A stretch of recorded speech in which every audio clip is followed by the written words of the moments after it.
the groupings of commercial, cargo, and tanker vessels. And the United States has established a significant presence over the strait here in order to open up the free flow of commerce, noting the blockade still continues along the eastern flank. The map shows the examples and samples of Iranian attacks against commercial vessels in the strait, as well as the Gulf of Oman and up in the Arabian Gulf. Since the ceasefire was announced, Iran has fired at commercial vessels 9 times and seized 2 container ships. And they've attacked U.S. forces more than 10 times, all below the threshold of restarting major combat operations at this point. You can also see the group of tankers and cargo vessels in the U.S. blockade line, as I mentioned. As a result of Iran's indiscriminate attacks across the region, there are currently 22,500 mariners embarked on more than 1,550 commercial vessels trapped in the Arabian Gulf, unable to transit. In addition to shipping, Iran has continued to deliberately attack its neighbors. Just yesterday, Iran attacked Oman once and the UAE 3 times, including an attack on Fujairah oil terminal, which was successfully defeated. They also launched cruise missiles, drones, small boats at U.S. forces defending commercial shipping in the Straits, and United States Navy MH-60 helicopters and Army AH-64 Apache helicopters successfully defeated those threats. Thus far, today is quieter. Let me describe this defensive operation just a few clicks down for you.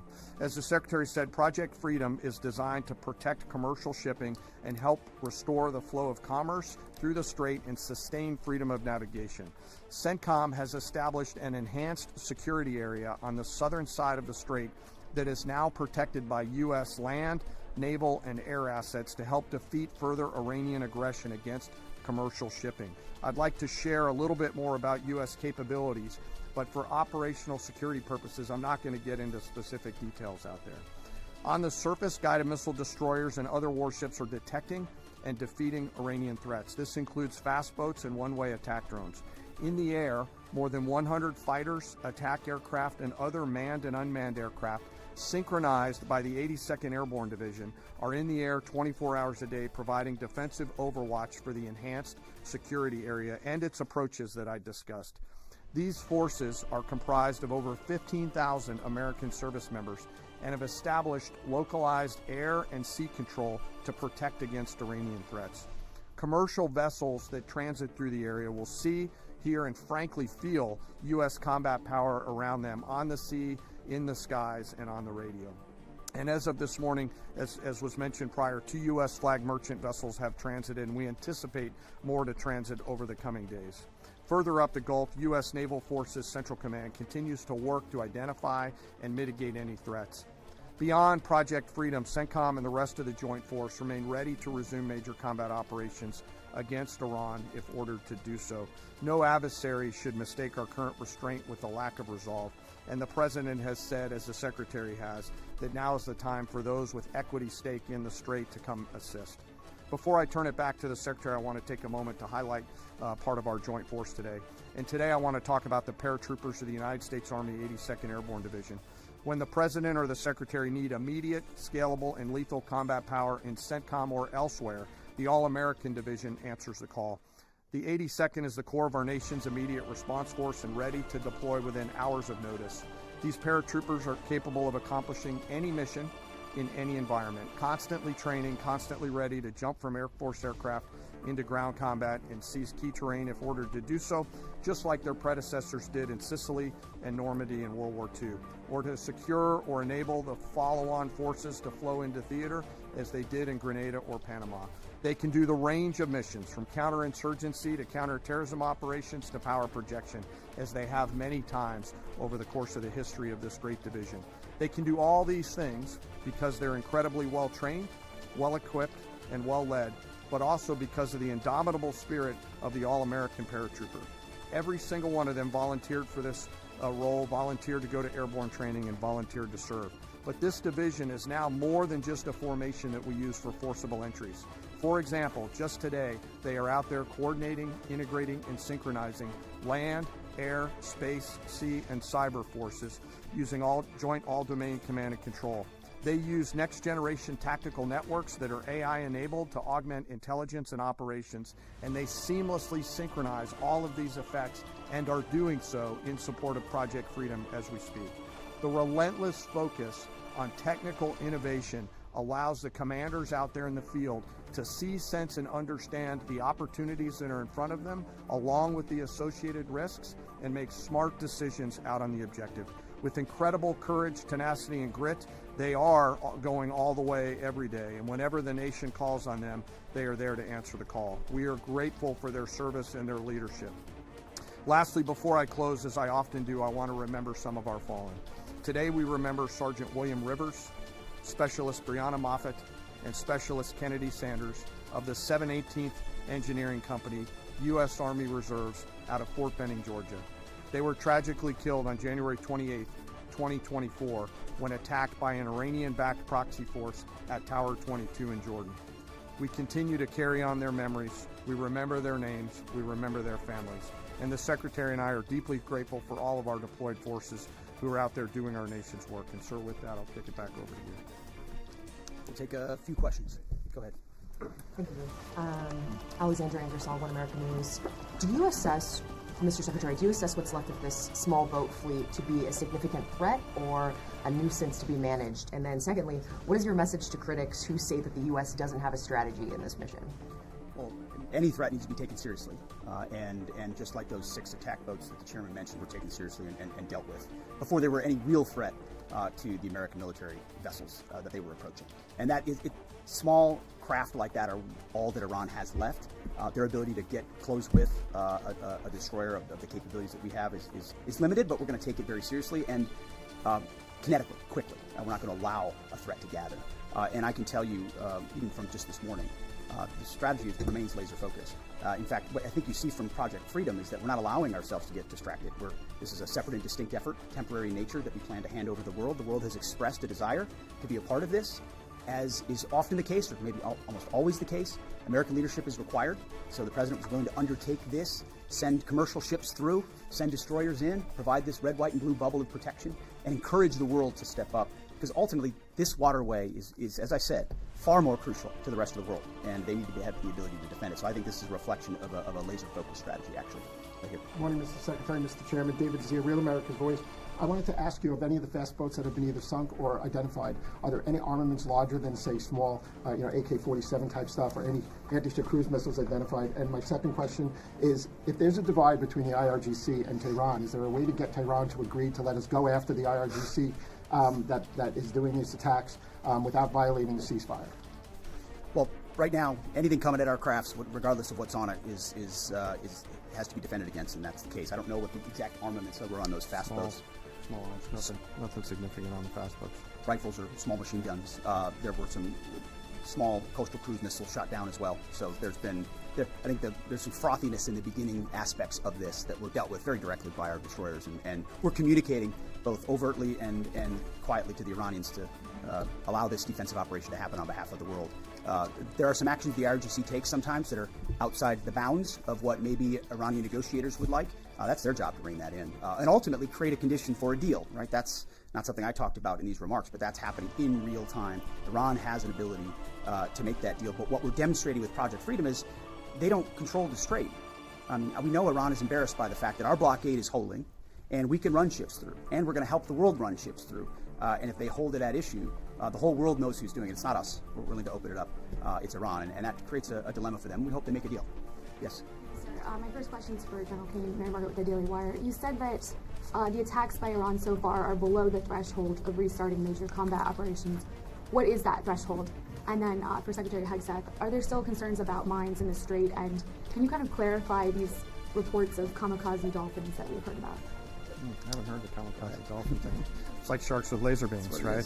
The threshold of restarting is a political decision above my pay grade. What I'll say is it's low harassing fire right now. It feels like Iran is grasping at straws to try to do something across the southern flank. To your question, David, their command and control structure remains very fractured, and I think they're struggling to maintain control down echelon at the edge, but it's still pretty low level kinetics at this point in time. And I can't confirm or deny whether we have kamikaze dolphins, but I can confirm they don't. Ultimately, any follow-on effort, if there are mines identified, would be something that some of our units could undertake or the world could undertake. But right now we know we have a lane of safe passage that commercial shipping can flow through. Thank you, Secretary Hegseth. Last 24 hours or so, Iran's fired at us. We fired at Iran. Just going to ask you more directly: is the ceasefire over? No, the ceasefire is not over. Ultimately, this is a separate and distinct project, and we expected there would be some churn at the beginning, which happened. And we said we would defend aggressively, and we absolutely have. Iran knows that, and ultimately, the president's going to make a decision whether anything were to escalate into a violation of a ceasefire. But certainly, we would urge Iran to be prudent in the actions that they take to keep that underneath this threshold. This is about the straits. This is about freedom of navigation. This is about international waterways. This is about free flow of commerce. All the things that happened before, and only Iran is contesting. So right now, the ceasefire certainly holds, but we're going to be watching very, very closely. Absolutely. James. Mr. Secretary, thank you. General, thank you. I want to first express my gratitude and admiration for the work you do and for everyone involved in our armed forces, and also for the accomplishments of Operation Epic Fury, which I think are too often dismissed too lightly. But those accomplishments don't obscure, I think, a central default that has occurred here, and I would like you both to address it. On the first day of this conflict, President Trump addressed the Iranian people directly and said, when we're finished, take over your government. It'll be yours to take. And then on the seventh day of the conflict, in a Truth Social post, the president said, quote, there will be no deal with Iran except, all caps, exclamation mark, unconditional surrender. What happens to that pledge to the Iranians? And when did the president decide to capitulate on his demand for unconditional surrender? James, I wouldn't. You started out nicely, but you ended exactly where we knew you would end. The president hasn't capitulated on anything. He holds the cards. We maintain the upper hand, and Project Freedom only strengthens that hand. And so he will ensure that whatever deal is made or whatever end state is reached creates ensuring that Iran never has a nuclear weapon, which is number one, and he's been focused on that, and the deal and discussions are centered on that. And what the Iranian people take advantage of after the fact is up to them, and he's been very clear about that. And maybe you do it now, maybe it happens later, but ultimately he's also been clear, we're not going to entangle this into some nation-building project. Our objectives are clear. They've been pursued from day one. Hopefully the Iranian people take advantage of that because they're being taken advantage of by this regime. As you know, 45,000 Iranians, innocent Iranians, killed before the outset of this. That's what this government does, kills their own innocent civilians. Getting out from underneath that is going to be a challenge of the Iranian people, and we certainly hope they take advantage of that. Thank you. Can I have one follow, please? Go ahead. Everybody else. One follow. Directives. Go ahead. Thank you, Mr. Secretary. Can you share any information regarding the South Korean ship that was reportedly hit by Iran? Is Seoul in contact with the U.S. military about it? And is there any indication that they would heed Trump's call made on social media to join Project Freedom? We hope so. We're in contact with that ship, CENTCOM, I should say, and the Maritime Coordination Forces are in touch. And I think targeting like that is a reflection of the indiscriminate nature of what Iran is doing. We hope South Korea would step up, just like we hope Japan would step up, just like we hope Australia would step up, just like we hope Europe steps up. But we're not waiting for them to do so. We're looking to set the conditions to hand to them. But the president was clear in his truth message that, hey, this is your ship. You should take part in helping to defend it. We very much hope they do. Go ahead. Mr. Secretary, in terms of new U.S. intelligence reports suggest that the timeline for the war in Iran to get a nuclear weapon has not changed since last summer, still at 9 to 12 months. Is that intelligence wrong? How can this be after so much bombing? And for General Kane, going on back onto what you're talking about the Strait of Hormuz, the president recently said that the blockade is even more effective than bombing. So why didn't we start the campaign with the blockade? And initially, how many planned ships do you plan to escort or take through commercial ships to the Strait of Hormuz today or in the coming days? Well, we don't discuss the specifics about intel, and anybody that does shouldn't be, and I can't confirm or deny whether that is indeed correct. Speculation, as far as I'm concerned, coming from you. But ultimately, what Operation Midnight Hammer did in the obliteration of those facilities was set back their program. And then, because of the efforts of that 12-day war, the president was able to recognize that this threat, while they continued to seek nuclear capabilities, their will was still there to seek a nuclear bomb. Ultimately, they were creating a conventional umbrella of so many missiles and so many capabilities that no one would want to challenge it. Think of the North Korea. This is the North Korea strategy.